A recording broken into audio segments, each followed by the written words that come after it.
Hello guys! Good morning guys! Umuulan. Nagpayong ako.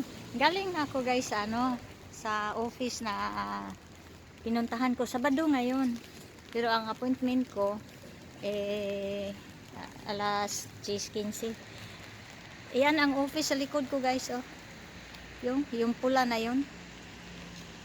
Pero walang tao. For appointment lang ang nasa guys. Yun. Nakita no? Appointment lang. Pero mas maganda pag Sabado walang maraming tao. Kasi baligtarin ko ha. Hindi maganda ako ang titingnan nyo. Ay kaso hindi na ito mabaligtad. Hindi mabaligtad. Ganyan ko na lang guys. Ikutin ko na lang. Yan. Ano ba yun? Ganyan na lang. Wow. Ganyan. Umuulan guys. Oh, tingnan nyo. Sabado ngayon. 16 no? 16 September. Ano yan guys? CGIL no? Yan. Ano ba? Paano ba i-explain? Sindakato kasi ang tawag sa amin. Ayun siya yung yung kinakausap ko. Halimbawa kung may sila ang tumutulong sa mga workers ba, ganon. Halimbawa halimbawa pag mag-pension ka, dito ka magpa-compute. Ganyan. Halimbawa ako nawalaan ako ng trabaho, dito din nagpa-prepare para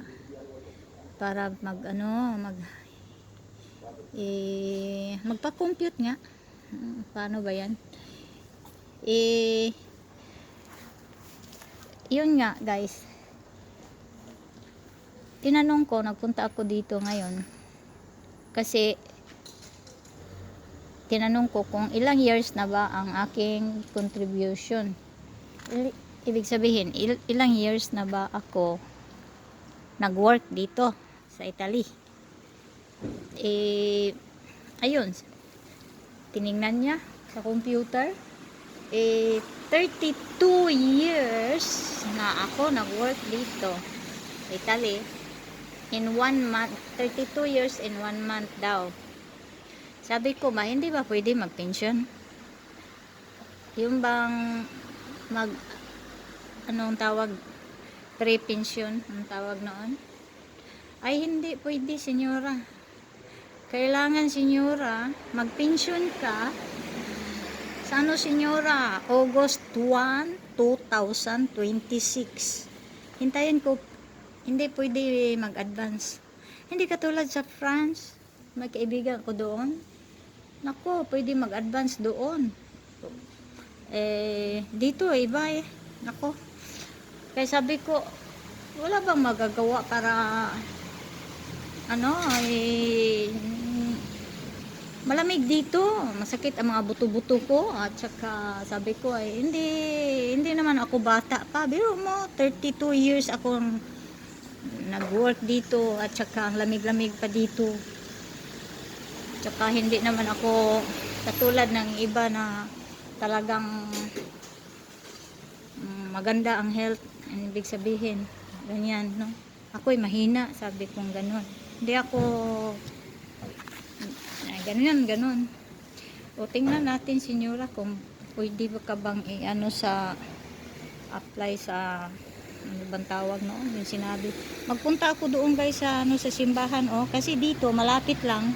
Ayan, simbahan San Antonio di Padua. Ang simbahan na yan. Dati may video na ako dito dati no. Kasi tuwing punta ko dito, magpunta ko simbahan na yan. Si San Antonio kagabi may sasabihin ako sa inyo guys. Pag halimbawa may may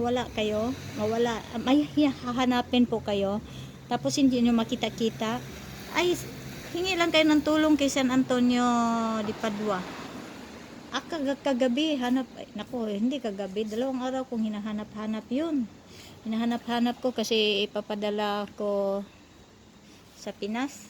yung hinahanap-hanap ko.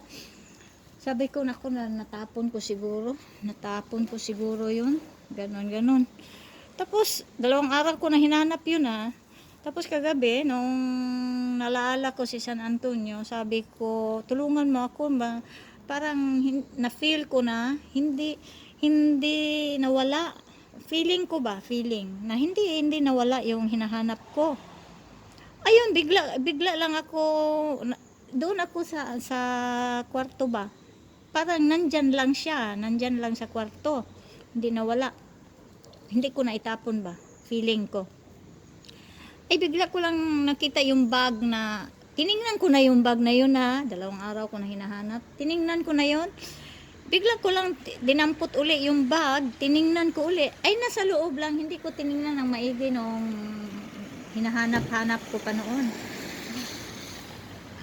Pag maniwala lang tayo guys, paniwala ang ito hindi ko kayo pinipilit guys. Aking mga paniniwala lang yan. Kasi sa paniwala natin yan, pag nananiwala, ay mangyayari. Pero si San Antonio de Padua, maraming naitulong sa akin yan guys. Akin lang ito walang pilitan dito. Ibang akin, iba din ang sa inyo. Ayan. Ayun, balik tayo sa guys. May pa pupunta dyan. Balik tayo sa, yun, tinanong ko, ganun. Titingnan daw niya kung pwede ba maghingi ng tawag noon. Yung pension social, mag-apply ba? Pwede ba ako mag-apply sa social pension social daw. Tapos pagdating ng August 26, apply uli sa pension ko talaga. Ganon. Sabi ko sana pwede naman kasi ako uuwi dito. Kasi dito pagdating ng winter, talagang masakit ang mga buto-buto ko guys. Kasi meron akong osteoporosis. Hindi dapat ang mga taong may osteoporosis makatira sa mga ganitong lamig ba? Lamig. Kasi sa buto-buto, kung sa atin mainit lagi, yan na ang tawag, natutuyo yung mga buto natin. Ito kaya yung guys, sana maano, ilang minutes na ba to guys? Ayun, wala na iba. May tinanong din ako isa. Tinanong ko rin kung bakit ba yung, kasi dapat 1 year and 11 months ang natanggap ko na disokupasyoni guys.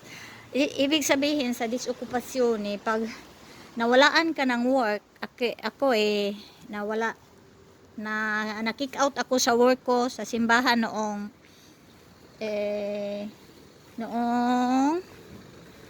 2022 March 2022. Tapos diyan, pag wala ka ng work, mag-apply ka nga. Nagpunta ako sa office na yon, yung pula na yon, kung pinanggalingan ko. Nag-apply ako doon. Kaya yon 1 year and 11 months, dapat may matanggap tayo. Buong Italy yun, hindi lang dito. Dapat may matanggap tayo, rules and regulation yun. Matanggap tayo, kaunti lang, depende sa, pag halimbawa, ang work mo ay full time, 8 hours full time, malaki makukuha mo. Dati noong 2014, nung natapos ako sa work, full time ako noon, 850 every month ang nakukuha ko.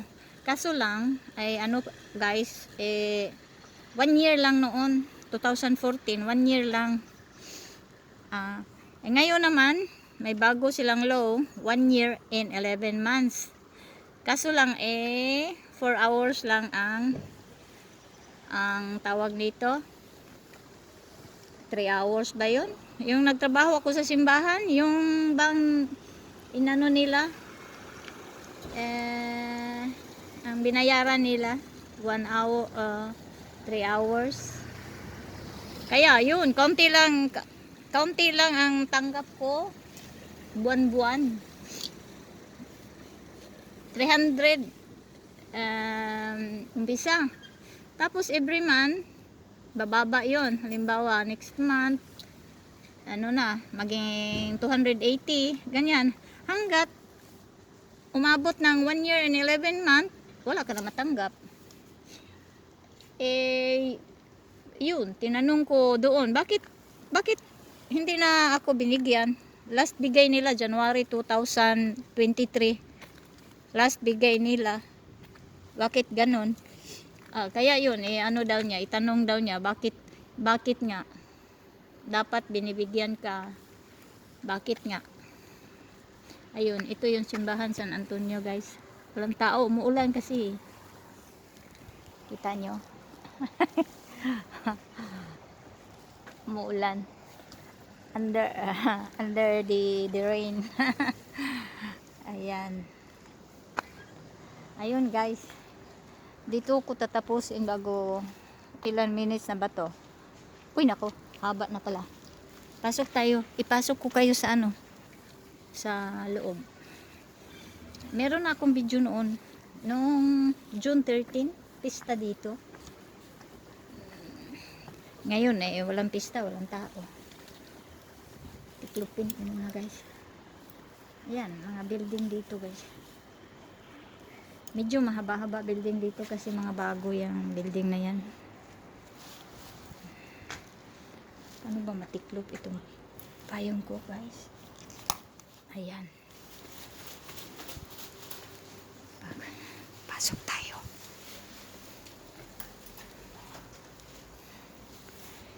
Pasok tayo. May tao dito, guys.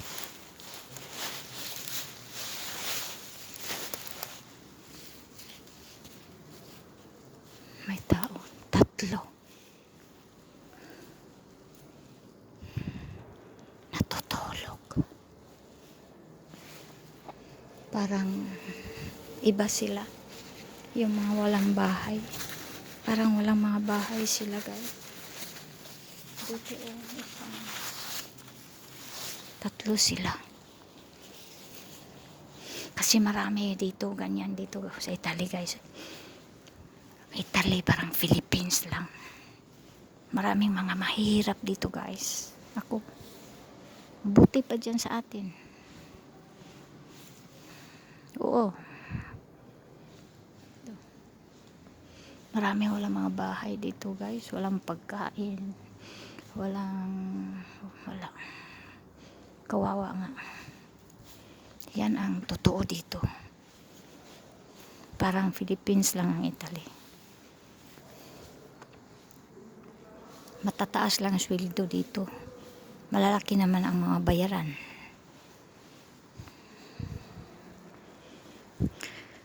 Yan ang altar, guys. Yung may ilaw. Nandyan si Jesus Christ. Living body of Jesus Christ. Bawat simbahan, pag may ilaw, kung saan ang may ilaw, nandyan yung tabernacle. Sige, guys, hanggang dito na lang, guys. Bye-bye. Thanks for watching. Bye-bye. Akin lang to, ha. Wala akong sinasabi na kailangan maniwala kayo sa paniwala ko. Iba't iba tayo ng paniniwala. Bye-bye, guys. Bye-bye.